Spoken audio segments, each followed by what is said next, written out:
नमस्कार, कैसन बानी आप सब। तक खबर बा भोजपुरी के क्वीन अक्षरा सिंह जी के बारे में। जी हाँ, आप सबके बता दी, अक्षरा सिंह जी एगो ऐसन धमाका आप सब खातिर लेके आ रहल बानी जौन धमाका पंजाबी इंडस्ट्री में सबसे पहले भय रहे। जी हाँ, ये धमाके के नाम बा लौंग लाची। जी हाँ, पंजाबी इंडस्ट्री के ये बहुत ही शानदार और बहुत ही मोस्ट पॉपुलर गाना बा, जो कि पूरा इंडिया के ऐसा पहला गाना रहे जो कि 100 करोड़ व्यू प्राप्त कैले रहे सिंगल वीडियो में यूट्यूब पर। जी हाँ, तो ओकरे भोजपुरी वर्जन लेके आ रहल बाड़ी Akshara Singh G T series के मेन चैनल से। जी हाँ, जोना के पूरा दुनिया में सबसे बड़ा यूट्यूब चैनल बा, ओ पर ई गाना रिलीज हुई।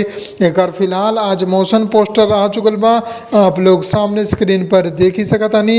ई गाना में अक्षरा सिंह जी खुद डांस कैले बड़ी, म्यूजिक दिले बड़े गुरमीत सिंह और विनय विनायक।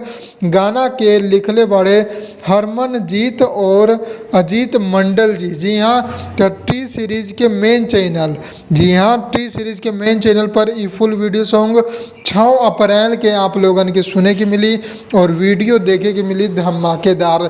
तब तैयार रही आप लोग, बहुत ही हाई लेवल वीडियो बा, बहुत ही धमाका मचाई।